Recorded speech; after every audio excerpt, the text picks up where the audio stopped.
चलिए शुरू करते हैं क्वेश्चन नंबर 1 से। इसमें क्या बोल रहा है कि a number when increased by 25% becomes equal to another number. कि जब कोई एक नंबर है उसको 25% हम बढ़ा रहे हैं तो वो दूसरे नंबर के बराबर हो जाता है। तो 25% का फ्रैक्शनल वैल्यू क्या होता है 1/4। तो यानी अगर हम पहली संख्या को फर्स्ट नंबर को 4 मान लें तो दूसरी संख्या क्या हो जाएगी 25% ज़्यादा, यानी 4 का 25% हो गया 1। तो यानी 4 से बढ़कर 1 इसमें बढ़ा देंगे तो दूसरी संख्या कितनी हो जाएगी 5। फिर आगे क्वेश्चन में क्या बोल रहा है which is 20% less than the third number. जो तीसरी संख्या से 20% कम है। 20% का फ्रैक्शनल वैल्यू क्या होता है 1/5, यानी 5 में से 1 कम यानी 4। यानी ये जो सेकंड नंबर है ना, ये देखा जाएगा थर्ड नंबर से कंपेयर करें तो ये 4 के बराबर है, और हमको एक्चुअल में जब थर्ड नंबर चाहिए तो इसको 5 से मल्टीप्लाई करना पड़ेगा। या फिर ऐसा समझें कि ये जो 5 है ना किसी संख्या का 80% के बराबर है, तो 100% निकालने के लिए हम इसको 100 से मल्टीप्लाई कर देंगे। तो एक ही बात है, इसको जब सॉल्व करेंगे आगे 25/4। आगे क्वेश्चन में क्या बोल रहा है कि what is the ratio of first number और थर्ड नंबर, यानी पहली संख्या 4 और तीसरी संख्या 25/4, इसका अनुपात निकालना है हमको। 4:25/4। जब 4 यहाँ जाकर मल्टीप्लाई हो जाएगा तो ये हो गया 16:25। Option number C. Question number 2 कि a triangle ABC with sides 3, 4, 5 centimetre is revolved about the side 3 centimetre, find the volume of solid so obtained. ठीक है, एक राइट, यहाँ पर ये जो ट्राइंगल की भुजाएं दी हुई है ना हमें 3, 4 और 5 सेंटीमीटर, ये देखें तो एक पाइथागोरियन ट्रिपलेट बनाता है। इसका मतलब है कि ये जो ट्राइंगल होगा एक राइट एंगल ट्राइंगल है, इतना तो हमें भुजाएं देख के पता चल रही है। तो एक राइट एंगल ट्राइंगल ड्रॉ करते हैं। सबसे पहले इसका नाम रख दिया हमने ABC। जो 5 सेंटीमीटर की भुजा होगी वो हमेशा हाइपोटेन्यूज होती है, यानी ये वाली भुजा 5 सेंटीमीटर होगी। आगे क्वेश्चन में क्या बोल रहा है कि revolved about the 3 centimetre side, मतलब 3 सेंटीमीटर की जो भुजा है ना उसको पकड़ के हमने उसको घुमाया है। तो मान लेते हैं कि ये वाली जो भुजा है ना ये 3 सेंटीमीटर की है, यहाँ लिख लेते हैं हम 3 सेंटीमीटर। तो ये बची जो भुजा है ये 4 सेंटीमीटर हो गई। तो इस 3 सेंटीमीटर की भुजा को जब पकड़ के इस ट्रायंगल को इस तरीके से रोटेट करेंगे ना तो क्या होगा, यहाँ पर 4 मैंने पूरी तरीके से ऐसे ये हाइट को पकड़ के ऐसे रोटेट कर रहे हैं, तो इस तरीके से कोनिकल फेस बनता है यहाँ पे।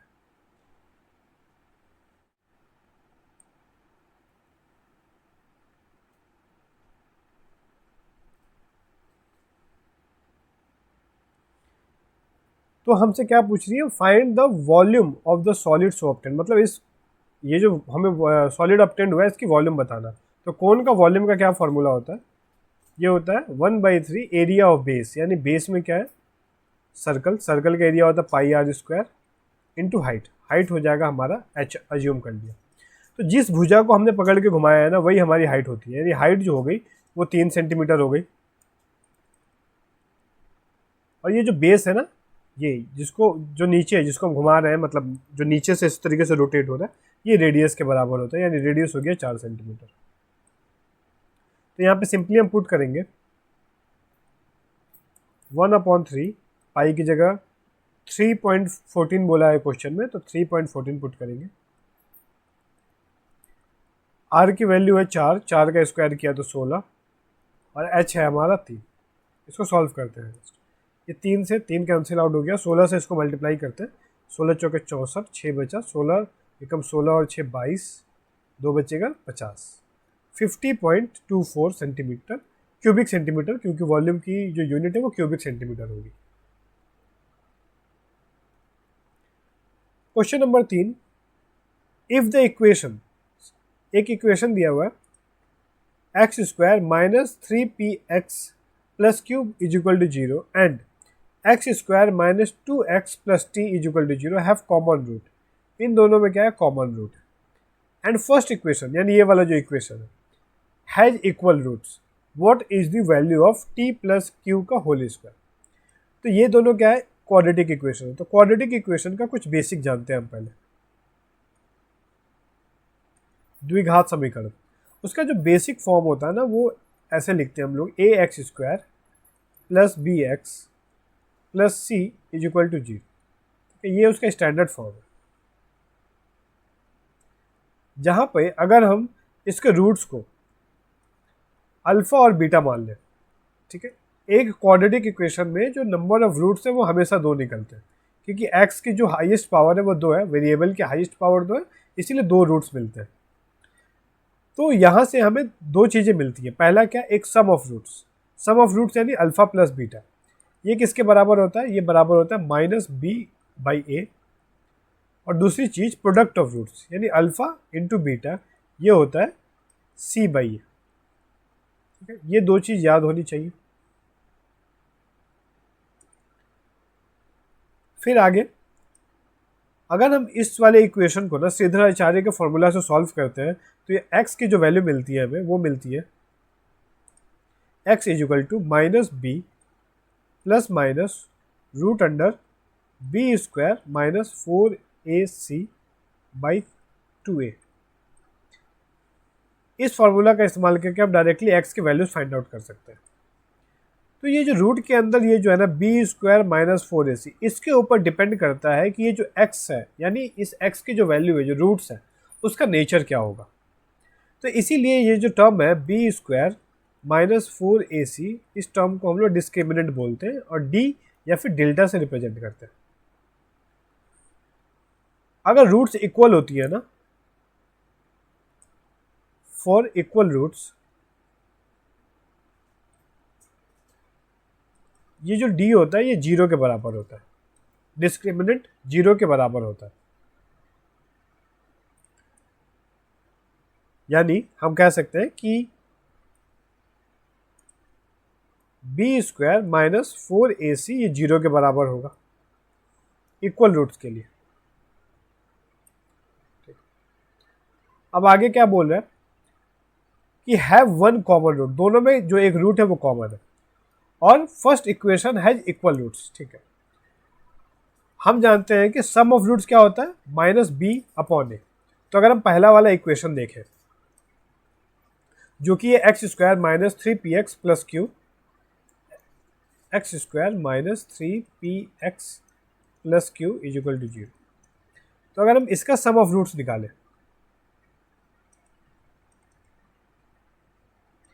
तो ये कितना आएगा, minus B by A. B क्या होता है, बी होता है एक्स का कोएफिशिएंट। तो एक्स का कोएफिशिएंट क्या है, माइनस 3p। साइन को भी हमको कंसिडर करना है, तो यहाँ पे माइनस तो ऑलरेडी है, बी की जगह लिखेंगे माइनस 3p। और ए होता है एक्स स्क्वायर का कोएफिशिएंट, यहाँ पे एक्स स्क्वायर का कोएफिशिएंट कुछ नहीं है यानी 1 है, तो माइनस माइनस होके ये प्लस का 3p हो गया। सम ऑफ रूट्स आया 3p। जैसे रूट को अगर हम अल्फा और बीटा माने तो यहाँ पे क्वेश्चन में दिया हुआ है कि दोनों रूट्स बराबर है, यानी अल्फा और बीटा दोनों बराबर होंगे। तो हम दोनों को अगर लिखें सम ऑफ रूट्स क्या निकलेगा, तो 2 अल्फा लिख सकते हैं हम। 2 अल्फा बराबर हो गया 3p, तो अल्फा बराबर क्या हो जाएगा 3p बाई 2। बस इतना निकालना है।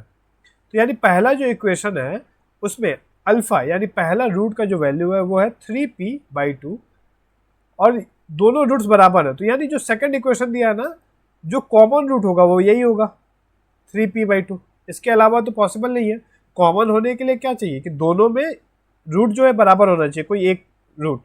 तो पहले वाले इक्वेशन में जो दोनों रूट है वो दोनों बराबर किसके, 3p बाई 2 के। तो दूसरे वाले इक्वेशन का जो कॉमन रूट है वो भी क्या हो जाएगा, 3p बाई 2 हो जाएगा। अब इस इक्वेशन में अगर हम प्रोडक्ट ऑफ रूट निकालें, प्रोडक्ट ऑफ रूट का मतलब हो गया अल्फा बीटा है। यहाँ पे अल्फा और बीटा दोनों सेम है, तो हम अल्फा इंटू अल्फा लिख सकते हैं।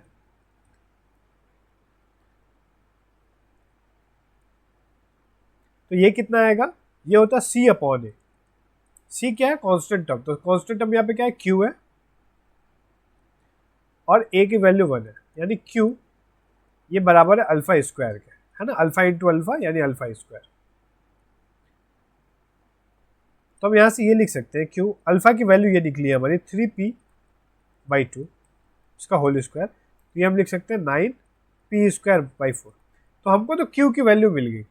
हमसे क्वेश्चन में क्या चाहिए, टी और क्यू दोनों चाहिए, क्वेश्चन में पूछा है। तो क्यू तो मिल गया, अब हमको टी निकालना पड़ेगा। तो टी निकालेंगे हम सेकंड वाले इक्वेशन से। सेकंड इक्वेशन क्या है हमारा, X square minus 2kx plus T is equal to 0। तो इस इक्वेशन के भी दो रूट्स होंगे। एक रूट हमें पता है जो कि कॉमन है पहले वाले रूट से, यानी 3p/2, ये रूट हमें पता है। तो यानी ये रूट इस इक्वेशन को भी सेटिस्फाई करेगा, यानी x की वैल्यू होगी ये। तो अगर हम x की जगह पे पुट करें 3p/2 और इसको जरा सॉल्व करेंगे, ये आ जाएगा हमारा 9p²/4 माइनस ये 2 से 2 कैंसिल हो गया, ये बचा 3pk is equal to minus T को उधर भेज दिया हमने, माइनस साइन को इधर लेंगे हम, तो ये हो जाएगा 3pk माइनस 9p²/4, ठीक है। ये टी की वैल्यू निकल गई। हमको क्या चाहिए निकालना, हमको है टी प्लस क्यू का होल स्क्वायर। टी की इतनी वैल्यू है 3pk माइनस 9p²/4, और क्यू की क्या वैल्यू है, वो है 9p²/4।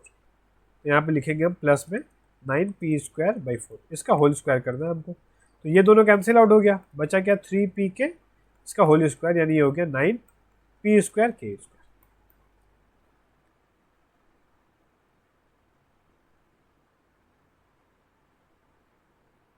ठीक है, तो इस तरीके से देखा हमने कि कैसे दो तीन चीजें हमें पता होना चाहिए पहले से, कि सम ऑफ रूट्स क्या होता है, प्रोडक्ट ऑफ रूट्स क्या होता है, डिस्क्रिमिनेंट क्या है, ये भी हमें पता होना चाहिए कि जब इक्वल रूट्स होगा तब 0 के बराबर होता है। फिर हमने सम ऑफ रूट्स की मदद से जो पहला इक्वेशन है उसका रूट निकाल लिया, क्यू की वैल्यू निकाल ली, और वही रूट को जब हम दूसरे इक्वेशन में पुट करेंगे तो हमें टी की वैल्यू मिल जाएगी। फिर सॉल्व करके हम T plus Q find out कर लेंगे। ठीक है, नेक्स्ट क्वेश्चन देखते हैं। A shopkeeper professes to sell his good at 60% loss. एक दुकानदार जो है वो दावा करता है कि वो अपनी सामान को 60% की हानि पर बेचता है, बट वो क्या करता है ना, एक फॉल्स बैलेंस यूज करता है, यानी कि जो तराजू है गलत इस्तेमाल करता है, तो जिसकी वजह से उसको क्या हो जाता है, 90% का लाभ हो जाता है। तो हमें बताना है कि एक्चुअल वेट क्या यूज करता है, ही यूजेज फॉर 1 kg, मतलब 1 किलो की जगह पे वो कौन सा वजन इस्तेमाल करता है, जिसकी वजह से वो बता तो रहा है कि 60% का लॉस हुआ है, लेकिन उसको हो रहा है 90% का फायदा। तो हम सबसे पहले ये मान लेते हैं कि 100 रुपये का कोई सामान है, ठीक है, जो गुड्स है वो 100 रुपये के, 100 रुपये में उसको क्या मिल रहा है, 1 kg वो गुड मिल रहा है। ठीक है, हम कॉस्ट प्राइस की बात कर रहे हैं यहाँ पे, सीपी। 1 kg का मतलब हो गया 1000 ग्राम। तो दावा क्या कर रहा है कि 60% लॉस पे बेच रहा है, यानी सेलिंग प्राइस की अगर हम बात करें 60% का लॉस, यानी 100 का 60% हो गया 60 रुपये, तो यानी उसको बेच कितने में रहा है, 40 रुपये में। 40 रुपये में कितना बेच रहा है, सॉरी ये 1000 ग्राम है, 1000 ग्राम बेच रहा है। तो अगर जैसा कि वो दावा कर रहा है कि 100 रुपये का खरीद कर 1000 ग्राम 40 रुपये में बेच रहा है, तो उसको सच में क्या होता, 60% की हानि हो जाती, लॉस हो जाता। लेकिन वो ऐसा कर तो नहीं रहा है, कुछ ऐसा कर रहा है जिसकी वजह से उसको 90% का फायदा हो जा रहा है। तो अगर यहाँ पे हम लोग देखें कि 40 रुपये में कितना खरीदा होगा उसने, 40 रुपये में, जैसे अगर 100 रुपये में 1000 ग्राम मिलता है उस सामान का, तो 40 रुपये में 400 ग्राम मिलेगा। ठीक है, यहाँ तक सिंपल है। अब वो क्या कर रहा है ना कि अगर वो 40 रुपये का, मतलब 40 रुपये में बेच रहा है कोई सामान, तो 400 ग्राम देता अगर, तो उसको ना ही प्रॉफिट होता ना ही लॉस होता, क्योंकि जितने में खरीदा है उतने में बेच रहा है।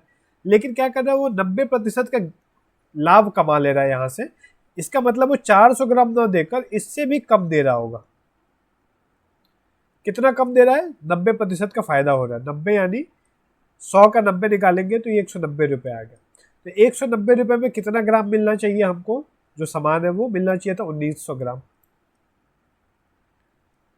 ठीक है, तो यानी वो 1900 ग्राम की जगह पर 400 ग्राम का बटखरा इस्तेमाल कर रहा है, तराजू इस्तेमाल कर रहा है, तो इसको हमको 1000 यानी 1 किलो पे कितना इस्तेमाल करेगा वो कैलकुलेट करने के लिए इसको 1000 से सिंपली मल्टीप्लाई कर देंगे, और जब कैंसिल आउट करेंगे तो ये आएगा 4000 बटे में 19, डिवाइड कर लेते हैं 19, 4000 से 4000 को डिवाइड कर लेते हैं 19 से, तो आ जाएगा 19 दूना 38, 2 बचा 0, एक बार में 19, एक बचा 0, 10 है तो यहाँ पे एक 0 देना पड़ेगा, फिर डेसिमल देंगे हम लोग, तो यह आ जाएगा 0, यह हो गया हमारा 5, 19 × 55 यानी 210.5 ग्राम। ऑप्शन नंबर ए सही जवाब होगा। ठीक है, ये अंडरस्टैंडिंग के लिए चाहिए हमें कि हमें ये चीज़ समझ में आनी चाहिए। तो इसको क्वेश्चन नंबर 5 सिंप्लीफिकेशन का क्वेश्चन है, आसान सा। क्या बोल रहा है कि 15% ऑफ 80, तो 80 का 10% हो गया 8, 5% हो गया 4, तो ये आ जाएगा 12, minus 3/6 multiply cube root of 216, तो 216 का क्यूब रूट होता है 6, स्क्वायर रूट ऑफ 36, तो ये भी 6 होगा, कैंसिल आउट कर दिया, ये हो गया 6 × 18, 12 - 18 आ जाएगा -6, यही y की वैल्यू हो जाएगी option A. Side PQ of a cyclic quadrilateral PQRS, ठीक है, एक साइक्लिक क्वाड्रिलेटरल है, तो सबसे पहले एक सर्कल बनाते हैं। इसमें क्या है, एक साइक्लिक क्वाड्रिलेटरल मतलब इस एक ऐसा क्वाड्रिलेटरल है जिसके चारों वर्टेक्स इस सर्कल के परिधि में पड़ते हैं। एक हम यहाँ बनाया,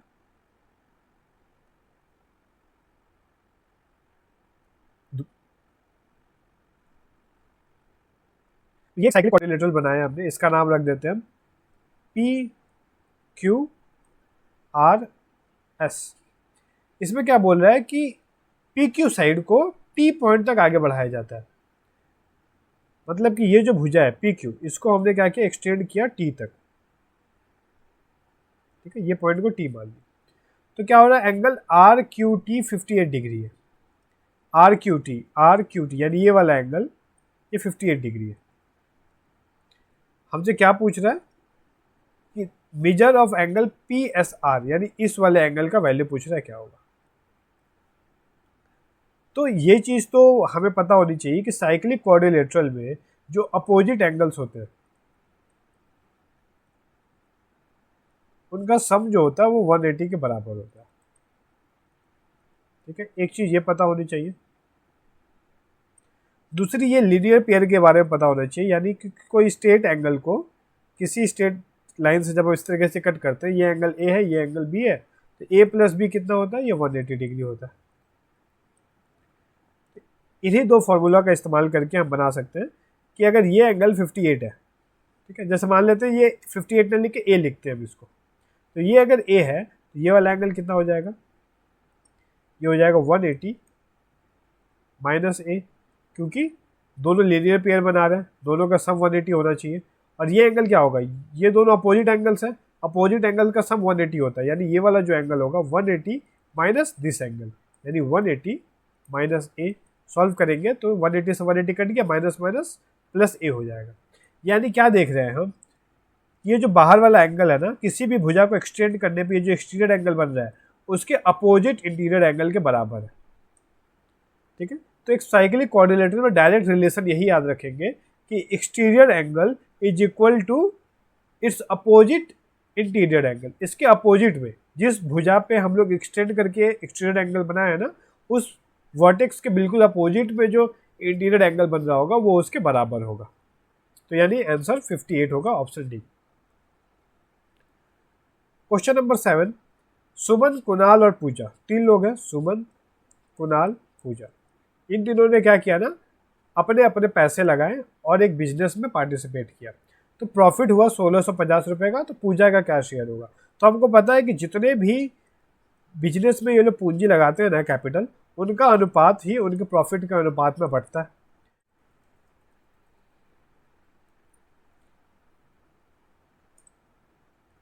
$1510 और 1280 रुपये पूजा ने इन्वेस्ट किए, तो इसका अनुपात निकालते हैं। ये 0 0 0 कैंसिल हो गया, क्या बचा 105, 151 और 128। तो टोटल प्रॉफिट कितना है, टोटल प्रॉफिट है 1650। तो इस रेशियो को हमको 1650 में बांटना है, तो इस सबको जोड़ लेते हैं। जोड़ेंगे तो क्या हो जाएगा, 5 1 6 8 14, 5 2 7 1 8 और 384। यानी ये जो वैल्यू दी हुई है 1650, ये 384 की वैल्यू है। हमको निकालना क्या है, पूजा का शेयर, यानी 128 निकालना है। इसको 128 से मल्टीप्लाई करेंगे। हमको दिख रहा है कि ये इसके 3 गुना है, 3 से काटेंगे, इसको काटेंगे तो 550, 550 will be our right answer. The LCM of two numbers is 1116 और एचसीएफ 186 है। वन ऑफ द नंबर जितना है तो दूसरा नंबर क्या है। तो ये तो बेसिक सा सवाल है, हमको पता है कि एलसीएम और एचसीएफ का जो प्रोडक्ट होता है वो बराबर होता है first number multiply second number, दोनों नंबर के प्रोडक्ट के बराबर। तो एलसीएम है 1116, एचसीएफ है 186। पहला नंबर अगर 372 है तो दूसरा नंबर क्या है, यही पूछा है हमसे। तो इसको हम क्या करते हैं, इधर भेज देते हैं एलएचएस में, तो डिवाइड में आ जाएगा, कैंसिल आउट कर देते हैं। 4 से काटते हैं, 4 9 4 3 12, ये 4 से जाएगा, 4 2 8 3 7 चौके 28, तो ठीक है। ये दिख रहा है कि 3 गुना है, तो यानी 3 बार में कट जाएगा। इन दोनों को मल्टीप्लाई कर देते हैं, 6 3 18, 18 3 54 1 55, 558, ऑप्शन सी। यहाँ पे क्या दिया हुआ है कि A/B समानुपात B/C ये दिया गया है। तो हम इसको ऐसे लिख सकते हैं, A/B इक्वल टू B/C और B² इक्वल टू AC, ठीक है। फिर C की वैल्यू दी हुई है 4A, B दिया हुआ है 6, तो हमको C की पॉजिटिव वैल्यू बतानी है, ठीक है। तो पॉजिटिव वैल्यू ही लेंगे हम लोग, कहीं पे नेगेटिव वैल्यू नहीं लेंगे। B² C की जगह पे क्या पुट कर देते हैं, 4A, तो यहाँ 4A जब करेंगे तो B² इक्वल टू आ जाएगा 4A², और B की वैल्यू कितनी दी हुई है 6, तो यहाँ पे B का स्क्वायर यानी 36 लिख देते हैं। 4A² काट देंगे 9 बार में, तो A की वैल्यू आ जाएगी √9 यानी 3। हमको C का वैल्यू चाहिए, C इक्वल टू क्या था 4A, तो A की वैल्यू तो 3 निकाल ली हमने, तो ये आ गया 4 3 12, option number D. Number 10, 2 trains are moving in opposite directions, ठीक है। 2 ट्रेन है अपोजिट डायरेक्शन में मूव कर रही है एट द स्पीड 110 किलोमीटर प्रति घंटे और 120 किलोमीटर प्रति घंटे। The length of one train is 450 metre, the time taken by them to cross each other is 12 second, तो the length in metre of the other train rounded off to 2 decimal place, ठीक है। क्या बोल रहा है question, एक बार explain करता हूँ कि एक ट्रेन है कोई इस डायरेक्शन में जा रही है, कोई दूसरी ट्रेन ऐसे आ रही है, ठीक है। तो पहली वाली ट्रेन की जो लंबाई है, इसकी जो लंबाई है ये दी हुई है 450 मीटर, दूसरी ट्रेन की लंबाई हमें नहीं पता, यही हमें फाइंड आउट करना है। और क्या दिया हुआ है कि पहली वाली जो गाड़ी है ये 110 किलोमीटर प्रति घंटे की रफ्तार से चलती है और दूसरी वाली गाड़ी 120 किलोमीटर प्रति घंटे की रफ्तार से चलती है। जब ये दोनों ना इस तरीके से एक दूसरे को क्रॉस कर लेते हैं, मतलब पूरी तरीके से कंप्लीटली क्रॉस कर लेते हैं, तो जब भी एक ट्रेन इस अपोजिट डायरेक्शन में चलते हुए दूसरे ट्रेन को क्रॉस करेगी ना, तो टोटल डिस्टेंस कितना ट्रैवल करती है, जो डिस्टेंस ट्रैवल होता है वो होता है दोनों के लेंथ के बराबर। अगर पहले वाली को L1 लिख ले, दूसरे को L2 लिख ले उसकी लंबाई, तो टोटल डिस्टेंस हो जाएगा L1 प्लस L2, ठीक है। यहाँ तक क्लियर है। अब क्वेश्चन में क्या दिया हुआ है, टाइम दिया हुआ है दोनों के क्रॉस करने का 12 सेकेंड।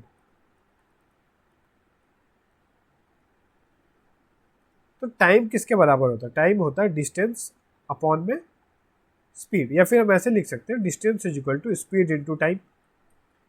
तो डिस्टेंस कितना है 450 प्लस दूसरी वाली का हमको नहीं पता तो x लिख लेते हैं, और स्पीड कितना है, पहली वाली 110 के रफ्तार से जा रही है, दूसरी 120 की, तो अपोजिट डायरेक्शन में है ना, इसीलिए दोनों का रिलेटिव स्पीड को ऐड कर देंगे हम लोग, तो हो जाएगा 230 किलोमीटर प्रति घंटे। पर हमको लंबाई मीटर में चाहिए और समय भी हमको सेकंड में दिया हुआ है, तो हम इसको सबसे पहले चेंज कर लेंगे मीटर पर सेकंड में। तो ये 230 को जब मल्टीप्लाई करेंगे 5/18 से, तो ये मीटर पर सेकंड में चेंज हो गया, और टाइम का वैल्यू दिया हुआ है 12, तो यहाँ 12 लिख लिया हमने। सॉल्व करते हैं, 6 से काटेंगे 3 बार में 2 बार में, और कुछ तो कैंसिल होगा नहीं, तो ये हो गया 5 दूना 10 और ये हो गया 2300 डिवाइडेड बाई 3। एक्स की क्या वैल्यू होगी, ये 450 इधर आएगा तो माइनस का 450 हो जाएगा। एलसीएम ले लेंगे तो इसका 3 गुना हमको माइनस करना पड़ेगा 2300 में से, तो ये हो जाएगा 1350 50 9, यानी 950/3, 3 1 6.67, 6 आएगा तो 6 7। तो ये option number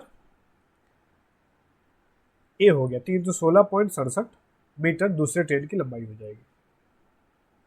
question number 11, Reema और जूही जब वो अकेले काम करते हैं ना तो किसी भी काम को 12 दिन में और 36 दिनों में कर लेते हैं, किसी एक काम को। तो रीमा कितने दिनों में करती है? 12 दिन में, और जूही 36 दिन में। तो यहाँ से क्या निकलेगा? एलसीएम लेंगे 36, तो ये हमारा टोटल वर्क हो गया। 12 से 36 को डिवाइड करेंगे 3, और ये करेंगे तो 1, ये उसकी दोनों की इफिशियंसी आ गई। आगे क्या बोल रहा है कि each work on alternate days with Reema और Juhi starting to day 1 and day 2। मतलब अल्टरनेट डे पे पहले दिन रूही वर्क कर रही है तो दूसरे दिन पहले दिन रीमा वर्क कर रही है तो दूसरे दिन जूही, फिर रीमा, फिर जूही, इस तरीके से कंटिन्यू हो रहा है। तो अगर 2 दिनों का अगर हम लोग ग्रुप बनाए तो रीमा जो है एक दिन में 3 काम कर लेगी, जूही एक दिन में 4 काम कर लेगी। जूही जूही एक दिन में 1 काम कर लेगी, क्योंकि दोनों की एफिशिएंसी 3 और 1 है। तो 2 दिनों में कितना काम खत्म हो जाएगा? 4 काम। हमको करना कितना? टोटल 36 काम कर दे। तो कैसा, मतलब 2 दिनों में 4 काम कर रहा है तो हमको 36 काम करना 9 गुना, यानी 2 दिनों में 4 हो रहा था तो 2 को भी 9 से मल्टीप्लाई कर देंगे, यानी 18 दिन लगेंगे टोटल इस तरीके से काम को करने में, यानी option number C. Question number 12, और कोनिकल टेंट। ठीक है, फिर एक कोन पे सवाल लग गया। हमने देखा था स्टार्टिंग में क्वेश्चन नंबर 2 या 3 जो था वो भी कोन पे ही बेस्ड था, कि एक राइट एंगल ट्रायंगल दिया हुआ था, उसको रोटेट किया था, कोन बना था, तो उस कोन का वॉल्यूम पूछा था। ये भी कोन पे ही बेस्ड है। तो सबसे पहले एक कोन ड्रॉ करते हैं। The radius of the base, मतलब ये यहाँ से ये हमने हाइट ड्रॉ कर दिया इसका, ये उसकी रेडियस होगी। तो रेडियस दिया हुआ है 7 metres and height 24 metres. A decorative cloth is to be used to cover the entire curved surface area of the tent। मतलब ये जो टेंट है कोनिकल शेप का, इसके चारों तरफ हमको एक कपड़ा लगाना है। ठीक है, तो उस कपड़े की जो कीमत है ना वो 1 मीटर स्क्वायर की 40 रुपये है। तो अब पूरा कितना खर्चा होगा ये बताना। तो ये जो चारों तरफ हम इसके कपड़ा लपेटेंगे ना, टेंट क्या होता है, इस तरीके से होता है, चारों तरफ कपड़ा लपेटेंगे तो जो एरिया का इस्तेमाल होगा वो होता है इसका लेटरल सरफेस एरिया या फिर कर्व्ड सरफेस एरिया। तो उसके कर्व सरफेस एरिया पे हम कपड़ा लपेटेंगे, तो हमको निकालना पड़ेगा कि इस वाले कोन का जो कोनिकल टेंट है इसका कर्व सरफेस एरिया क्या होगा। कर्व सरफेस एरिया क्या, या लेटरल सरफेस एरिया का जो फॉर्मूला होता है कोन के लिए वो होता है पाई आर एल। आर तो रेडियस है, एल क्या है? एल है स्लैंट हाइट, मतलब ये वाली जो हाइट है,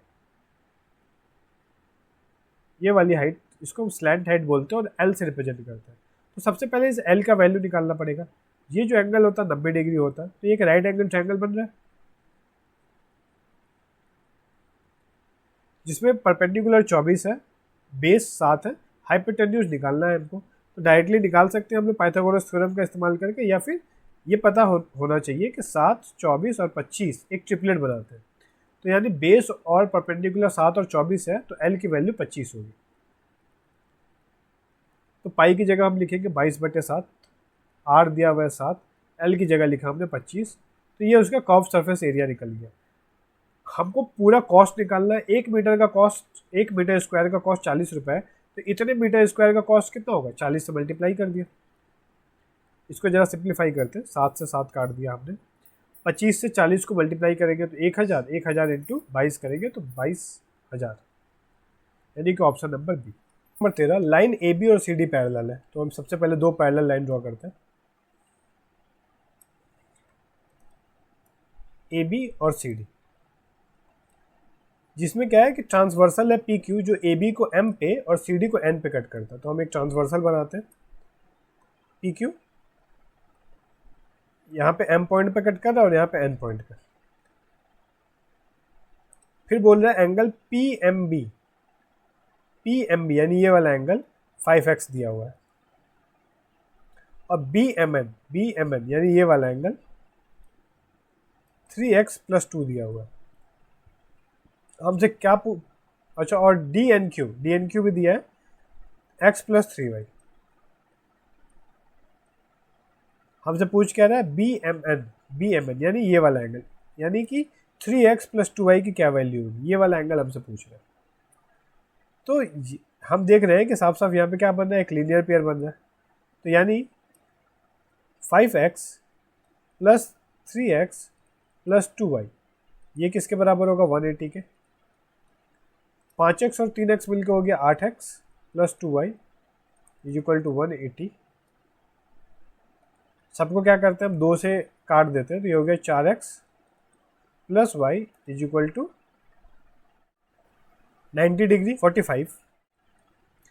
दूसरा क्या दिख रहा है हमको, कि ये जो एंगल है, एंगल बी एम एन ये वाला एंगल, और एंगल डी एन क्यू, ये दोनों क्या है, दोनों कोरस्पॉन्डिंग एंगल्स है ना, ट्रांसवर्सल के नीचे और पैरेलल लाइन के, ट्रांसवर्सल के राइट में और पैरेलल लाइन के नीचे। ये वाला भी ट्रांसवर्सल के राइट और पैरेलल लाइन के नीचे सेम पोजीशन पे, या फिर ऐसे भी देख सकते हैं कि सी बना रहा है ये। तो ये दोनों कोरस्पॉन्डिंग एंगल्स हो गए। तो कोरस्पॉन्डिंग एंगल्स क्या होते हैं, आपस में इक्वल होते हैं। तो हम लिख सकते हैं 3x प्लस 2y ये इक्वल होगा x प्लस 3y के। x इधर आएगी तो ये हो गया 2x, और 2y उधर जाएगा तो ये y। तो y इज इक्वल टू कितना आया, 2x आया। तो इस y की वैल्यू हम यहाँ पुट कर देते हैं। ये इक्वल हो गया 90 डिग्री के, और ये 6x इज इक्वल टू 90 हो गया। तो x की वैल्यू आ गई 15 डिग्री, और यहाँ से y निकल गया हमारा 2x है, यानी 30 डिग्री। हमको चाहिए बी एम एन की क्या वैल्यू है, 3x प्लस 2y। तो 3x यानी कि 15 इंटू 3 45 डिग्री, और 2 इंटू वाई मतलब 60 डिग्री। तो ये हो गया 105, option number D. Question number 14, 11 results का जो एवरेज है वो 61 है। स्टार्टिंग के 6 रिजल्ट्स जो है वो 64 है, लास्ट के 6 रिजल्ट का एवरेज 61 है। तो छठा रिजल्ट पूछ रहा है। तो इसको हम बेसिक तरीके से कर सकते हैं। कैसे कि 11 नंबर्स का एवरेज जो है वो 61 है, यानी 11 इंटू 61 करेंगे तो टोटल सम मिल जाएगा पूरे संख्या का। तो ये आएगा 176। और स्टार्टिंग के 6 नंबर का जो एवरेज है वो 64 है, तो उनका सम कितना हो जाएगा, 6 इंटू 64। तो ये किया हमने 6 चौके 24, 36 और 2 38। और लास्ट की 6 संख्याओं का जो एवरेज है वो 61 है। तो इसका जब सम निकालेंगे तो ये आ गया 366। तो ये दोनों संख्या में इसमें क्या है, जो छठा नंबर है वो रिपीट हो रहा है, तो हमको छठा ही नंबर बताना है कि कितना है वो उसका वैल्यू। तो इन दोनों को जोड़ के हम क्या करेंगे, टोटल जो सम है उससे माइनस कर देंगे, तो हमको 6th नंबर मिल जाएगा। यानी कि अगर ऐड करें तो 10, 14 एक 15, 6 एक 7, माइनस 671, इसको माइनस करेंगे तो 29 और 50 79 आ रहा है। ठीक है, तो ये एक तरीका है, थोड़ा सा लेंथी है, कैलकुलेटिव है, पर ईजी है, इस तरीके से कर सकते हैं। या फिर ऐसे समझे हम लोग कि 11 नंबर का एवरेज कितना है, 61, 6 नंबर का एवरेज कितना है, 64, और बचे हुए 6 नंबर का एवरेज 61। अगर हम लोग सबका डेविएशन मान लें कि जितने भी नंबर से 11 नंबर से टोटल मान लेते हैं कि सब 61 के बराबर है। ठीक है, सब क्या है, 61 है, जो कि उनका एवरेज है, उतने के इक्वल मान लेते हैं। तो ये जो 6 संख्याएं हैं ना लास्ट की, ये तो 61 61 61 है, कोई इशू नहीं है हमें इससे। लेकिन ये जो संख्या है स्टार्टिंग की 6, इनका 64 आ रहा है, मतलब कितनी ज़्यादा है, 3 ज़्यादा है। तो बाकी जो संख्या है ना ये सब तो 61 61 61 ही होंगी, लेकिन जो छठी संख्या है 3 ज़्यादा हो रहा है। 3 ज़्यादा होने की वजह से 6 नंबर, ये जो ग्रुप है 6 नंबर में 3 एवरेज ज़्यादा है, यानी कि देखा जाए तो 6 3 18 ज़्यादा है इस ग्रुप के पास। तो ये जो छठा नंबर है उसको हमने 61 माना था, तो वो 61 ना होकर 18 ज़्यादा 79 है। तो डेविएशन मेथड से भी कर सकते हैं, इसमें कैलकुलेशन थोड़ा कम होगा। क्वेश्चन नंबर 15, एक हमको ग्रुप्ड डेटा दिया हुआ है। ठीक है, इस तरीके से कि 20 से 30 साल की उम्र के जो पेशेंट है वो 36 है, 30 से 40 साल की उम्र के जो पेशेंट है वो 29 है, 40 से 50 साल के जो पेशेंट है उनकी संख्या 35 है। इस तरीके से और भी ऐसे आगे क्लास दिए हुए हैं। तो हमें इसका मॉड निकालना है। तो जो मॉड होता है ना, हमें देखना नंबर ऑफ पेशेंट या फ्रीक्वेंसी किसमें सबसे ज़्यादा है। तो देखिए अगर फ्रीक्वेंसी ये रहा 38, तो जो हमारा मॉड होगा ना ये 70 और 80 के बीच में ही होगा। तो हम अपने ऑप्शन देखें तो ये चारों ऑप्शन 70 और 80 के बीच में, तो हम ऑप्शन से इस सवाल को तो नहीं कर सकते। तो हमको इस सवाल को फॉर्मूला से करना पड़ेगा, जो हमारा फॉर्मूला है डायरेक्ट मॉड का, जो ग्रुप्ड डेटा के लिए मॉड का फॉर्मूला होता है, मॉड ऑफ ग्रुप्ड डेटा, ये होता है L plus F1 minus F0 divided by 2F1 minus F0 minus F2 into H। यहाँ पे F1, F0, L और H क्या है ये मैं बताता हूँ कि जिस भी क्लास में फ्रीक्वेंसी सबसे ज़्यादा होगी, जैसे कि यहाँ पे 38, तो ये वाला जो पूरा क्लास है ना, इसको हम बोलते हैं मॉडल क्लास। मॉडल क्लास, तो मॉडल क्लास की जो लोअर वैल्यू है, जो लोअर लिमिट है, जैसे कि यहाँ है 70, तो वही हमारे L की वैल्यू हो जाएगी। और मॉडल क्लास में जो फ्रीक्वेंसी होती है वो होता है हमारा F1 मॉडल फ्रीक्वेंसी, और इसके एक पीछे जाएंगे, प्रीसीडिंग जाएंगे तो वो F0, और इसके आगे जाएंगे तो F2। तो F1 की वैल्यू हो गई हमारे 38, F0 हो गया हमारा 18, 2 इंटू F1 यानी 2 मल्टीप्लाई 38, F0 है 18 और F2 कितना है 26, और H क्या है, लोअर लिमिट और अपर लिमिट के बीच का डिफरेंस, यानी 70 और 80 का डिफरेंस, जो कि है 10।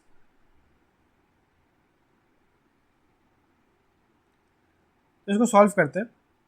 70, 38 में से 18 जाएगा 20, ये हो गया हमारा 38 दूना 76, और 18 और 26 को ऐड कर लेंगे तो ये हो जाएगा हमारा 44। तो 76 में से 44 को घटा देते हैं तो ये आ जाएगा 32 मल्टीप्लाई बाई 10। अब हम 4 से काटते हैं 5 बार में, 8 बार में, 2 से काट दिया हमने 4, 5, तो ये आया 25/4, ये हो जाएगा 6.25, यानी 70 और 6.25 को जोड़ेंगे तो 76.25। तो हमारा जो मॉड निकलेगा वो 76.25, ऑप्शन नंबर डी होगा। A shopkeeper purchased 59 dozens of articles at the rate of 520 रुपये प्रति दर्जन। He sold each one of them as the rate of 52 रुपये। मतलब सेलिंग प्राइस क्या है, एक का सेलिंग प्राइस है 52 रुपये, तो हम एक का कॉस्ट प्राइस निकाल लेते हैं ना, हमको तो प्रॉफिट परसेंटेज ही निकालना है। तो अगर 520 जो है वो 12 दर्जन, सॉरी 1 दर्जन का है, तो यानी 12 का CP है 520, तो एक का कितना निकलेगा, 12 से डिवाइड कर देते हैं। तो इसको अगर हम सॉल्व करेंगे, 4 से काट देते हैं, 4 से 3 बार में, 4 से ये चला गया 13, तो यानी 130/3 रुपये ये CP हो गया, और SP हो गया हमारा 52। तो इसको भी क्या करते हैं ना, ऊपर नीचे 3 से मल्टीप्लाई कर लेते हैं, तो ये हो जाएगा 156/3। बस सिंपली डिनोमिनेटर में इग्नोर कर दें, क्योंकि हमको प्रॉफिट परसेंटेज निकालना है, वो कैंसिल आउट हो जाता है। तो मान लेते हैं कॉस्ट प्राइस 130 है, बेच रहा है 156 में, कितने का फ़ायदा हो रहा है 26 रुपये का, कितने पे 130 रुपये पे। परसेंटेज में चेंज करने के लिए 100 से मल्टीप्लाई कर दिया, 5 बार में गया तो आ गया ये 20%। क्वेश्चन नंबर 17, इसमें क्या है कि अननोन्स निकालने हैं, मतलब 3 इक्वेशन दिया है, इक्वेशन 1, 2 और 3, और 3 वेरिएबल है, कौन कौन सा, x, y और z, इन तीनों की वैल्यू पूछी है हमसे। तो 3 इक्वेशन है, 3 वेरिएबल है, तो हम ना वैल्यू पुटिंग से नहीं करेंगे इसको, हम इसको सॉल्व कर सकते हैं बेसिक से, एलिमिनेशन मेथड से, या फिर हम ना ऑप्शंस की मदद ले सकते हैं। ठीक है, तो पहला जो इक्वेशन है इसमें हम ऑप्शंस को पुट करके देखते हैं। ऑप्शन से करना, इस टाइप के सवाल को करने में थोड़ा सा टाइम कम लगता है। अगर हम जो बेसिक मेथड है एलिमिनेशन से करेंगे हम लोग, या सॉल्व करेंगे तीनों इक्वेशन में, तो थोड़ा सा वो टाइम टेकिंग होता है। पहला क्वेश्चन में x की वैल्यू है, पहले ऑप्शन में x की वैल्यू है 4 और z है -3, तो यहाँ पे x की जगह पे 4 रखते हैं और z की जगह पे -3 रखेंगे, तो ये तो हो जाएगा 4 + 9 14 हो रहा है, जबकि ये -5 के बराबर है, तो ये तो पॉसिबल है नहीं। दूसरा ऑप्शन रखें अगर हम लोग, x की जगह पे 4 और z की जगह पे 3, तो x की जगह पे 4 और z की जगह पे 3 रखेंगे, तो ये हो गया 4 - 9 यानी -5, तो ये एक ऑप्शन हो सकता है। ठीक है, अगला ऑप्शन देखते हैं, -4 और -3, यानी x की जगह पे हम रखते हैं -4 और z की जगह पे रखते हैं -3। जब इसको सॉल्व करेंगे तो ये -4 + 9, ये प्लस का 5 आ रहा है, माइनस का 5 नहीं, तो ये भी पॉसिबल नहीं है। और जब चौथा ऑप्शन रखेंगे, -4 -3 और z की जगह पर रखेंगे -2, तो ये हो गया प्लस का 2, तो ये भी ऑप्शन पॉसिबल नहीं है, सिर्फ एक ऑप्शन ही पॉसिबल है, ऑप्शन बी, तो यही हमारा सही जवाब होगा। आप चाहें तो किसी दूसरे इक्वेशन में, क्वेश्चन 2 और 3 में आप तीनों एक्स वाई जेड की वैल्यू रख सकते हैं, वो बराबर ही आएगा RHS के। क्वेश्चन नंबर 18 देखते हैं, क्या बोल रहा है, the price of fuel decreases by 40%, 60% and 60% in 3 successive month, but increases by 70% in the 4 month. मतलब 3 महीने घटता है 40, 60 और 60% से, और चौथे महीने बढ़ जाता है 70% से। तो हमको बताना है कि what is the percentage increase और decrease in the final price of fuel in the 4th month as compared to its original price. ठीक है, कुछ नहीं करेंगे, 40% बोला है ना, 40% का फ्रैक्शनल वैल्यू क्या है, 2/5। तो यानी पहले 5 था, 2 घट गया तो 3 बचा, मल्टीप्लाई 60% का फ्रैक्शनल वैल्यू है 3/5। तो पहले वैल्यू 5 था, 3 घट के 2 हो गया। फिर तीसरे महीने में वही 60% का फ्रैक्शनल वैल्यू 3/5, तो वैल्यू 5 थी, 3 घट के 2 हो गई, गुणे चौथे महीने में 70% बढ़ा है, यानी 70% का फ्रैक्शनल वैल्यू है 7/10, यानी पहले 10 था तो 7 बढ़ के 17 हो गया। अब इसको ज़रा सॉल्व कर लेते हैं, कटेगा, ये काट दिया 5 बार में, तो नीचे क्या आएगा हमारा, 5 × 25, 125 इंटू 625, और ऊपर क्या आया है हमारा, 3 दूना 6 और 17 छक्के 102। तो यानी ओरिजिनल जो वैल्यू था वो इतना था, ठीक है, और अभी क्या है, अभी 102 हो गया है, जो न्यू है, न्यू प्राइस कितना है, 102 है। लेकिन हमसे क्या पूछ रहा है, परसेंटेज इंक्रीज या डिक्रीज। तो पहले 625 था, अभी 102 है, तो घटा है, कितना घटा है, माइनस करेंगे, 523 घट गया है। कितने से, ओरिजिनल था 625, परसेंटेज में चेंज करने के लिए 100 से मल्टीप्लाई। इसको सॉल्व करते हैं, 25 से काटे हम 25 बार में, 25 से ये जाएगा 4 बार में, इसको इससे मल्टीप्लाई कर देते हैं, तो 23 चौके 92 और 2092 डिवाइडेड बाई 25, 25 से डिवाइड करेंगे तो 8 बार में 200, फिर 92 बचा तो 3 बार में 75, तो 83 पॉइंट समथिंग आएगा, जो कि ऑप्शन नंबर डी है, यही हमारा सही जवाब होगा। 19 नंबर क्वेश्चन, पहली 62 संख्याओं का हमको बताना है कि एवरेज क्या होगा, वो भी इवन नेचुरल नंबर्स। तो हमको पता है कि सम ऑफ n नेचुरल नंबर्स कितना होता है, n नेचुरल नंबर्स ये होता है n+1/2। जैसे कि n नेचुरल नंबर में क्या आएगा, 1 + 2 + 3 + 4 + 5 + 6 डॉट डॉट डॉट ऐसे करके n तक। तो अगर हम इसमें सिर्फ इवन नंबर को देखें, सिर्फ और सिर्फ इवन नंबर्स, तो क्या क्या आएगा, 2 + 4 + 6 + 8 + डॉट डॉट डॉट डॉट करके n तक। ठीक है, यहाँ पे मतलब 2n तक होगा, क्योंकि सिर्फ हम इवन नंबर्स देख रहे हैं। अब जब यहाँ से 2 कॉमन ले लेंगे तो क्या बचेगा, 1 + 2 + 3 + 4 + dot dot dot dot n। तो ये क्या हो गया, 2, ये क्या हो गया, ये सम ऑफ n नेचुरल नंबर्स हो गया। इसका क्या फार्मूला होता है, n+1/2। अब इस 2 से 2 कट जाएगा, तो क्या आएगा, यहाँ पे एक नया फार्मूला मिलेगा, sum of n even natural numbers, ये होता है n+1। पूरा नेचुरल नंबर का पूछेगा तो n+1/2, सिर्फ इवन नंबर का पूछेगा तो n+1। अब हमको क्या चाहिए, हमको चाहिए एवरेज। तो एवरेज का क्या फॉर्मूला होता है, एवरेज होता है हमारा सम डिवाइडेड बाय नंबर, जितने टर्म्स है। तो n इवन नंबर्स का सम कितना है, वो है n+1, और इसका नंबर्स कितना है, n नंबर्स है, तो n से n कट गया, क्या बचा, n+1। तो ये चीज याद रखनी है कि average of n even numbers, n even natural numbers, ये क्या होता है, n+1 होता है। तो हमको कितना बोला, 62 इवन नंबर्स का पूछा, तो 62 हो गया n का वैल्यू, तो n+1 यानी कि 63। ऑप्शन बी सही जवाब हो गया। ठीक है, विच ratio is the largest among these. ठीक है, यहाँ पे 4 रेशियो दिया गया है और पूछा है कि इसमें से सबसे लार्जेस्ट क्या होगा। तो सबसे पहले ना कुछ इसके बेसिक टर्म्स है वो समझते हैं हम। सबसे पहले पहला क्या है ना कि एक है, पहला रूल समझते हैं, रूल 1। ऐसे फ्रैक्शंस जिनका क्या हो, डेनोमिनेटर सेम हो।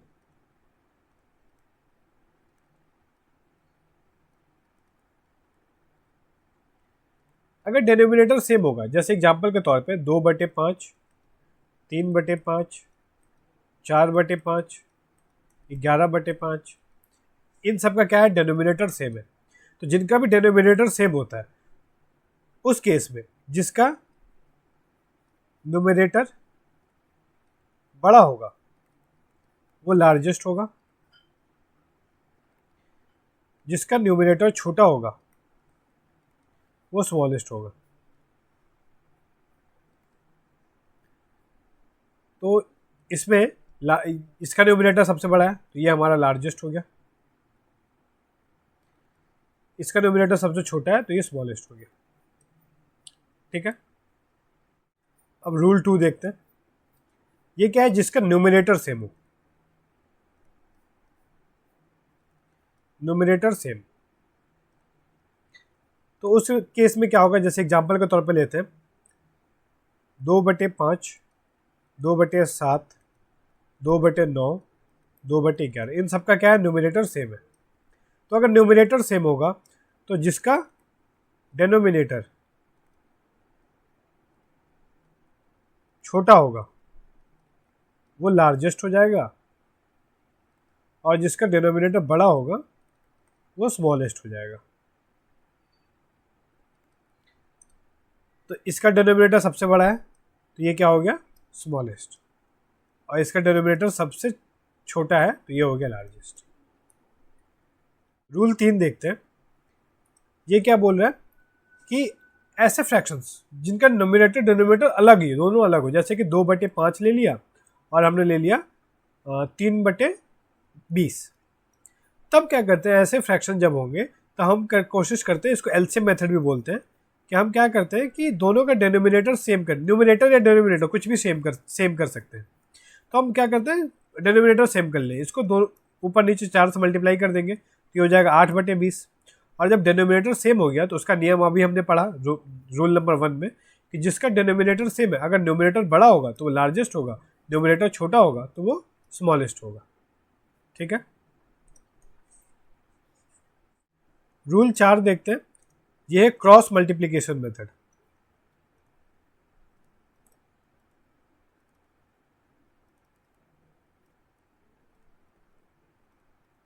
जैसे दो फ्रैक्शन लेते हैं, a/b, c/d, तो हम इसको मल्टीप्लाई करते हैं d को a से, तो ये आ जाएगा हमारा ad, a को करते हैं b से तो ये आ गया b से।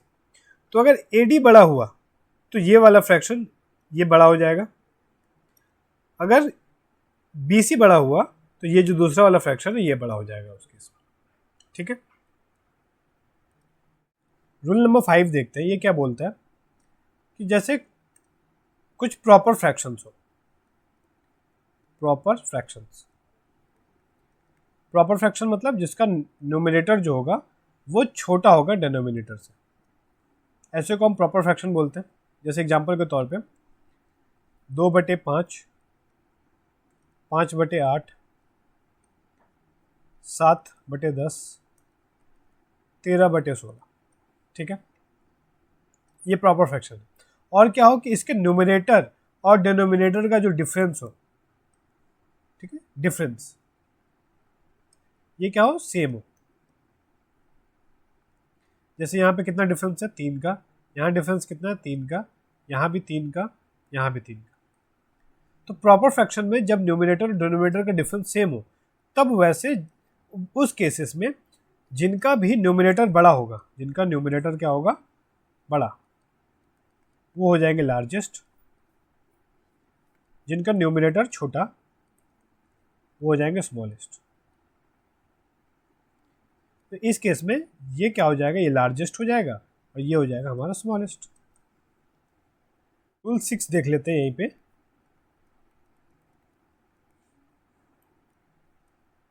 वो लागू होता है इम्प्रॉपर फ्रैक्शंस में।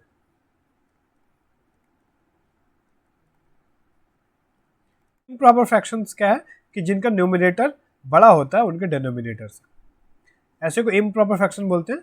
तो हम क्या करते हैं, जैसे एग्जांपल के तौर पे ले लेते हैं 2/3, 7/5, 11/9 और 15/13, ये सब इम्प्रॉपर फ्रैक्शंस है।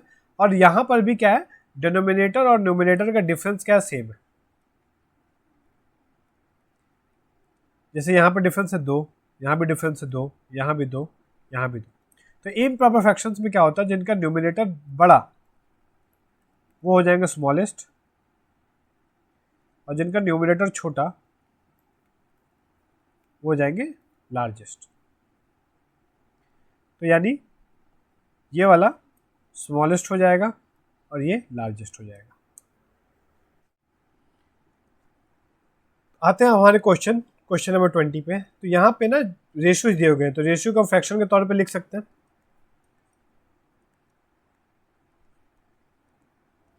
तो इनको करने का सबसे फास्ट जो तरीका है मुझे लगता है कि वो है डेसिमल में चेंज कर लेना, क्योंकि इनमें ना ही ये और इनका डिनोमिनेटर सेम है, ना ही इनका न्यूमिनेटर सेम है, ना ही इनमें डिनोमिनेटर और न्यूमिनेटर का जो डिफरेंस है वो सब में सेम है, ऐसा नहीं हो रहा है। तो हम लोग यहाँ पे ना क्रॉस मल्टीप्लाई मेथड कर सकते हैं या फिर एलसीएम मेथड से कर सकते हैं, कि जिसमें क्या है कि सबका डिनोमिनेटर को सेम बना लें हम। लेकिन जैसे यहाँ 12 है, 31 एक प्राइम नंबर हो गया, 33 हो गया, ये 39 हो गया, तो एलसीएम मिलेंगे तो काफ़ी बड़ा आएगा, उसको फिर सॉल्व करने में हमको टाइम लगेगा।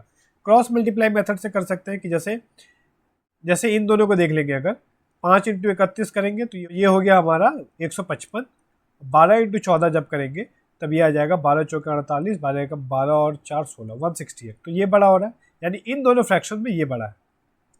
अब उसी तरीके से अगर इन दोनों फ्रैक्शन में देखें, इसको इससे मल्टीप्लाई करें तो 9 × 8 = 72, 7 × 8 = 24 और 7 × 31, इसको इससे मल्टीप्लाई करेंगे तो ये हो जाएगा 1, क्योंकि हम 3 इसको दे दे रहे हैं, 17 × 3 = 51, 51 को 11 से मल्टीप्लाई कर रहे हैं तो 1 6 5, तो ये बड़ा है। तो यानी इन दोनों फ्रैक्शन में ये बड़ा हो गया। अब इन दोनों का चेक करना पड़ेगा हमको, 14 31 17 39, इसको मल्टीप्लाई अगर हम करें, इसको इससे मल्टीप्लाई करेंगे तो 17 × 1 = 17, एक बचा, 17 × 3 = 51, 1 52, इसको 14 से करेंगे तो 14 × 9 = 126, 12 बचेगा, 14 × 3 = 42 और 12 ऐड करेंगे तो हमारा हो गया 54।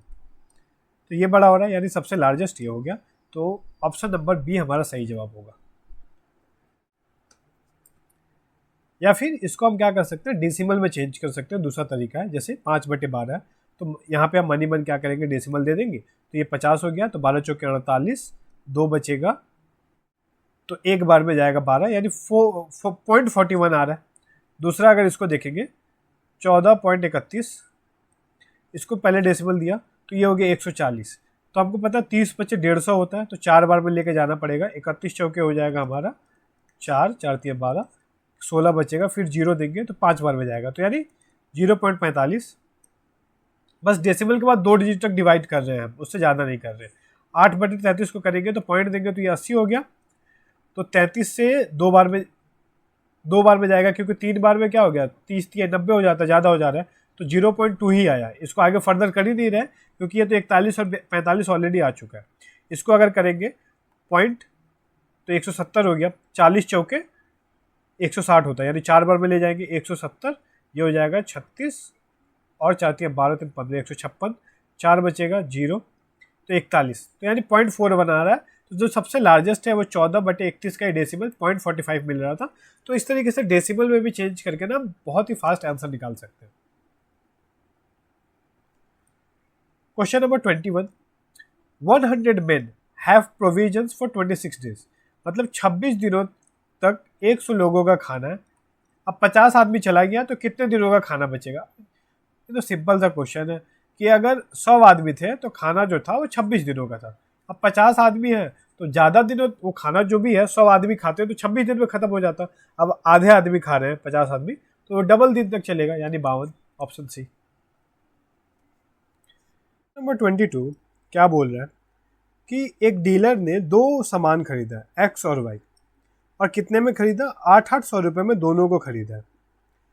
क्या करता है, he marks each of them at the same price, मतलब 800 रुपये में खरीद कर ना उसके ऊपर कुछ मूल्य अंकित करता है वो, और जो दाम लिखता है ना वो दोनों आर्टिकल पे समान लिखता है, इक्वल लिखता है। अब क्या करता है ना कि एक्स को वो दो सक्सेसिव डिस्काउंट पे बेच दे रहा है, 45% और 73%। तो उसको प्रॉफिट हो रहा है इस केस में 523 रुपये का, और वाई को सिर्फ एक सिंगल डिस्काउंट यानी 89 में बेच रहा है। तो हमको बताना है कि क्या प्रॉफिट परसेंटेज हुआ वाई पर। ठीक है, इस टाइप का क्वेश्चन अगर हम लोग बेसिक से करें ना तो काफ़ी लेंदी हो सकता है, कि पहले तो हमको सीपी पता है, एमपी पता नहीं है, तो एक्स को बेच रहा है कितने में, 523 रुपये प्रॉफिट पे, और कितने में खरीदा था, 800 रुपये पे। तो एक्स का सेलिंग प्राइस कितना हो जाएगा, ये हो जाएगा 800 प्लस 523, तो ये सेलिंग प्राइस हुआ। अब इस सेलिंग प्राइस पे उसने, मतलब सेलिंग बेचने से पहले उसने डिस्काउंट दिया है 2 सक्सेसिव, तो ये 10 डिस्काउंट निकाल के, जो ओवरऑल डिस्काउंट होगा वो निकाल के हमको एमपी निकालना पड़ेगा या इस केस से। तो जो एमपी एक्स का आएगा वही एमपी क्या होगा, वाई का भी होगा सेम, और वाई का सीपी भी पता है हमको, और वाई पे डिस्काउंट कितना दे रहा है ये भी पता है हमको। तब जाके हमको सेलिंग प्राइस निकलेगा, फिर जाके हम कहीं पे प्रॉफिट या फिर लॉस परसेंट निकाल पाएंगे। प्रॉफिट ही हो रहा है तो प्रॉफिट परसेंट ही निकालना है। तो ये थोड़ा लेंदी हो जाएगा, लेकिन इस टाइप के क्वेश्चन को अगर हम लोग थोड़ा सा सोचें ना बारीकी से, तो इसको हम लोग आसानी से सिर्फ एक लाइन में कर सकते हैं। कैसे, चलिए सीखते हैं।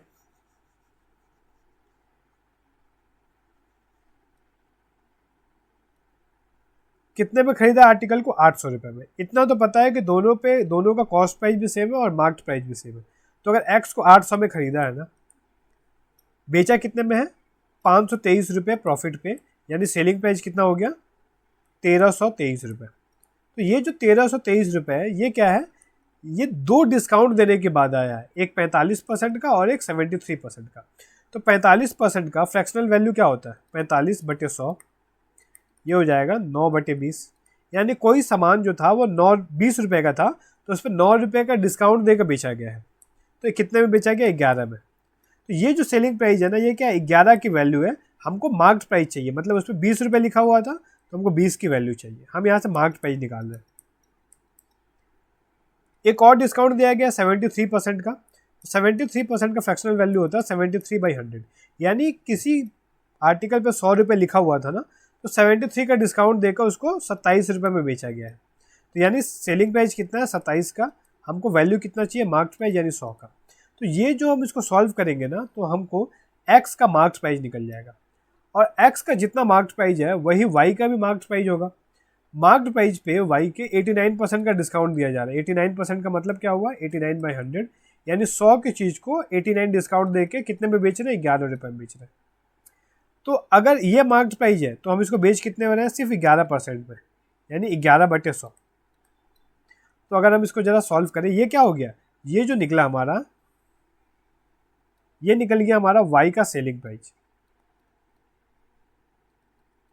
ठीक है, तो बस ये एक लाइन में हमको लिखना है। अब इसको सॉल्व करेंगे। कट किया हमने, 11 से 11 गया, 100 से 100 कट कर दिया।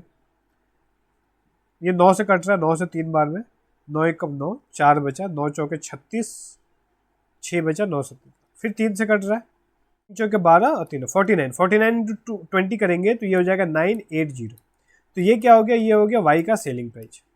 तो वाई को खरीदा कितने में था, 800 रुपये में, अब बेच कितने में रहा है, 980 में। तो प्रॉफिट कितने का हो रहा है, 180 रुपये का।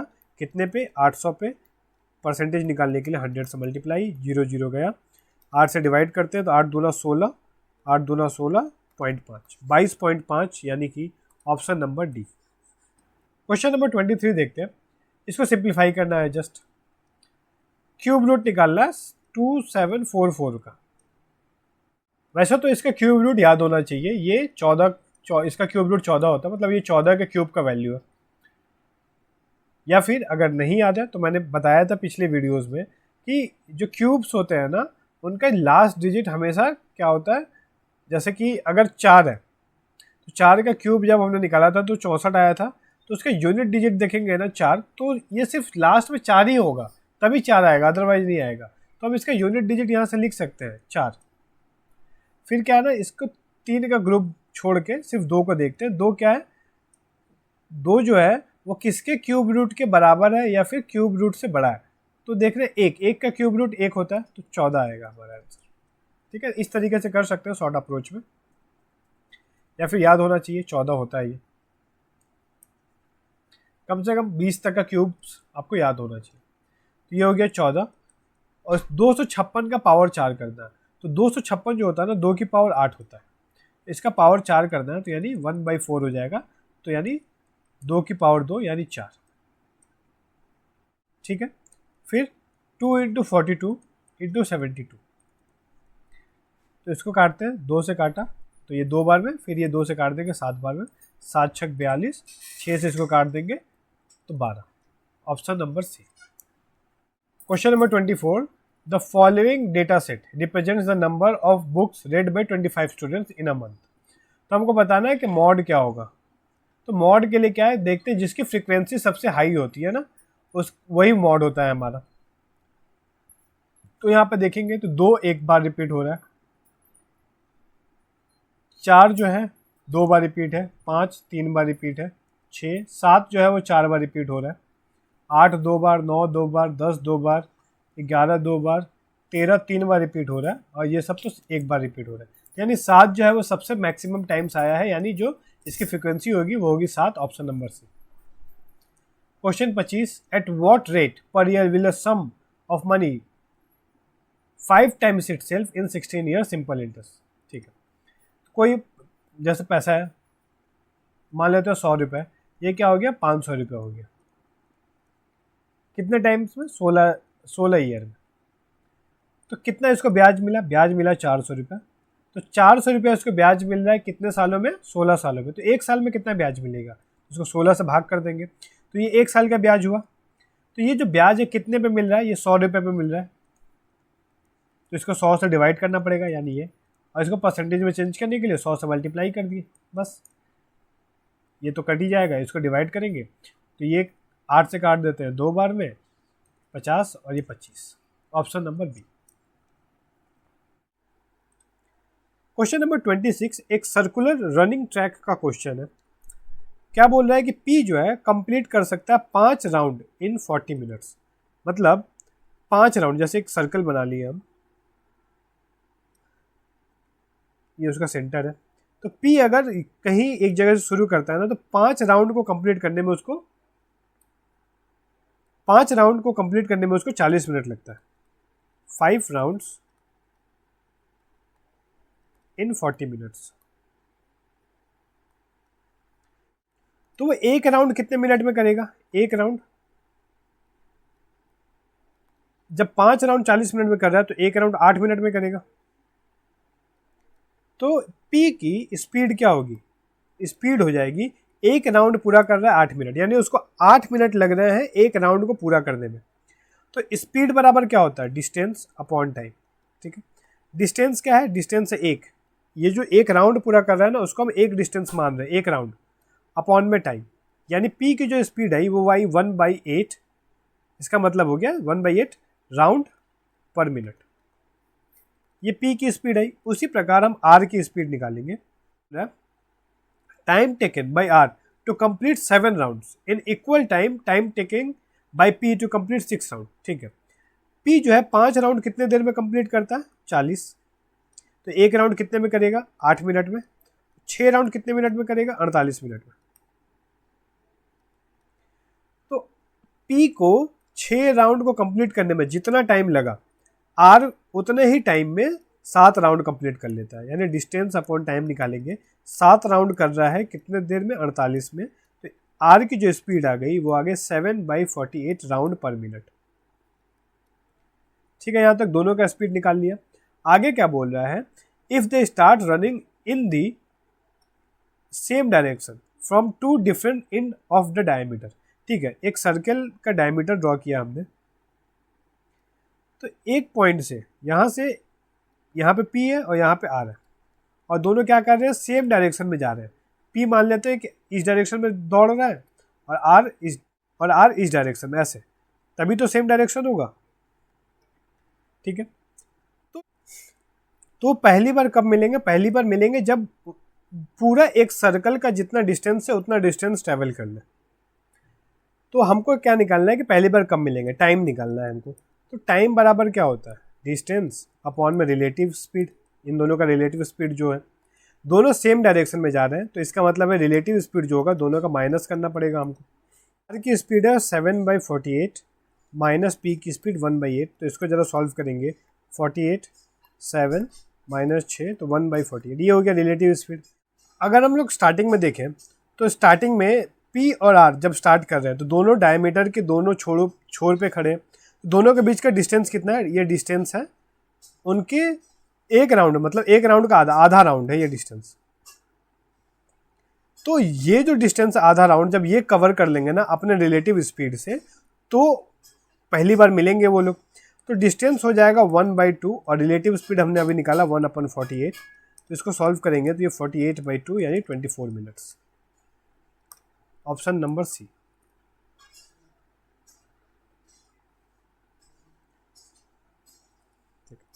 नेक्स्ट क्वेश्चन है कि जसप्रीत जो है डिपॉजिट किया था 28,450 रुपये at 20% rate of interest per annum compounded annually. The total amount received by Jaspreet after 2 years.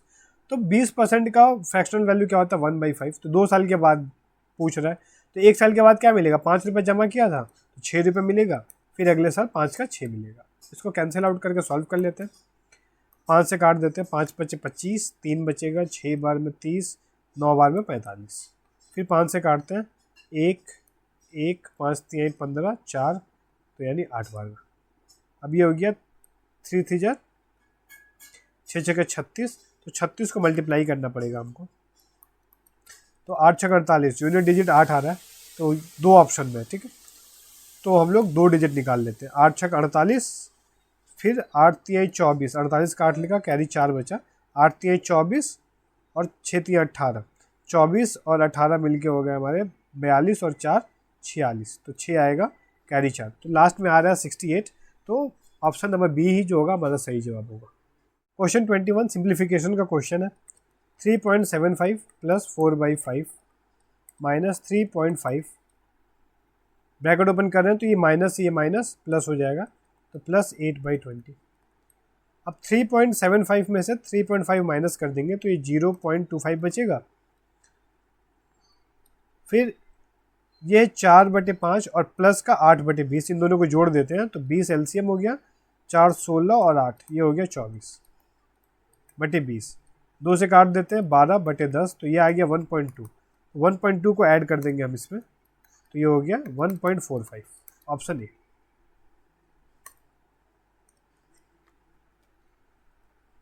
Question 29 ये भी सिंप्लीफिकेशन है। क्या है, 732 3 बार लिखा है, तो हम लिख लेते हैं सिंपली 732 का पावर 3 प्लस 268 भी 3 बार मल्टीप्लाई किया है, 268 का पावर 3, फिर ये है 732 मतलब 73.2, 2 बार है तो स्क्वायर कर दिया, प्लस 26.8 ये भी स्क्वायर हो गया, माइनस, ठीक है। तो ये तो बेसिक सा सवाल है, कई बार किया है हमने। क्या होता है कि a cube plus B cube का क्या फार्मूला होता है, फैक्टराइजेशन वाला, a plus B A square plus B square minus A B. तो इसी फॉर्म में है ये, ठीक है। अगर हम लोग 732 को a मान लें और 268 को b मान लें तो उसी फॉर्म में लिख सकते हैं। बस ध्यान देना कि यहाँ पे नीचे डेसिमल है और ऊपर डेसिमल नहीं है, तो ये हो गया a cube plus B cube, नीचे अभी डेसिमल को इग्नोर कर रहे हैं हम लोग, A square plus B square minus A B, ठीक है। तो ये A cube plus B cube का क्या फार्मूला होता है, ये आएगा। तो इससे क्या होगा ना कि ये A square plus B square minus A B से A square plus B square minus A B cut जाएगा, बचेगा क्या, सिर्फ ए प्लस बी बचेगा, ठीक है। इसी फॉर्मूले का यूज करना है हमको। तो बस यहाँ से डेसिमल क्या करेंगे, हम हटा लेंगे। यहाँ डेसिमल के बाद कितना डिजिट है, 1 डिजिट है, यानी नीचे में 10 आना चाहिए, बट यहाँ पे स्क्वायर है तो यानी 100 आ जाएगा, यहाँ भी 100 आ जाएगा, यहाँ भी डेसिमल के बाद 1 डिजिट यहाँ, 1 डिजिट यहाँ है, तो यहाँ भी 100 आ जाएगा। तो यानी हम क्या करेंगे ना, 1/100 यहाँ से कॉमन ले लेंगे और ये 100 को ऊपर भेज देंगे, तो ये 100 मल्टीप्लाई a प्लस बी हो जाएगा। बस यही काम है, जो डेसिमल है उसको सही से हमको प्लेस करना है। तो a प्लस बी कितना हो जाएगा, 732 और 268 को जोड़ेंगे हम लोग, तो ये आ जाएगा हमारा 1000, तो 100 इंटू 1000, तो ये 3 2 5 0 हो जाएगा, तो option number C. Question number 30 height और डिस्टेंस का क्वेश्चन है कि एक जो लड़का है काइट फ्लाई मैंने पतंग उड़ा रहा है, तो एक तो राइट एंगल ट्रायंगल बनेगा यहाँ पे। The kite holds the string of length 24.4 metre such that it makes an angle of 30 degree with the ground. ये जो धागा है ना, जैसे ये बच्चा यहाँ पे खड़ा है, तो जब पतंग उड़ रहा होगा यहाँ पे, ये पतंग उड़ रहा है अगर, तो ये जो स्ट्रिंग है इसकी लंबाई दी है 24.4 मीटर, और ये ग्राउंड के साथ जो एंगल बना रहा है वो 30 डिग्री का बना रहा है। फाइंड द हाइट, तो ये हाइट पूछ रहा है क्या होगा। तो हमको पता है कि जब भी ये 30 डिग्री का होता है ना, तब उस केस में परपेंडिकुलर क्या हो जाता है 1, बेस हो जाता है रूट 3, और ये जो हाइपोटेन्यूज है ये हो जाता है 2, यानी 2 रेशियो के वैल्यू दिया हुआ है 24.4, तो एक रेशियो का क्या वैल्यू होगा 12.2, ऑप्शन नंबर सी। तो इस वीडियो में हमने आरआरबी एनटीपीसी 16 मार्च का जो शिफ्ट 2 में पेपर आया था, मैथ्स के सारे 30 क्वेश्चंस देखे। आई होप कि ये चीज़ समझ में आई होगी। कहीं पे डाउट हो, कोई क्वेश्चन नहीं समझ में आया हो तो उसको कमेंट में बताइए, तो फिर उसको हम लोग सोल्यूशन अलग से देखेंगे। ठीक है, बने रहिए चैनल के साथ, मिलते हैं नेक्स्ट वीडियो में। Thank you for watching. अगर आपको ये वीडियो पसंद आई हो तो इस वीडियो को लाइक करें, शेयर करें और चैनल को सब्सक्राइब करें। और अगर कोई भी डाउट आया हो तो उसे कमेंट जरूर करें।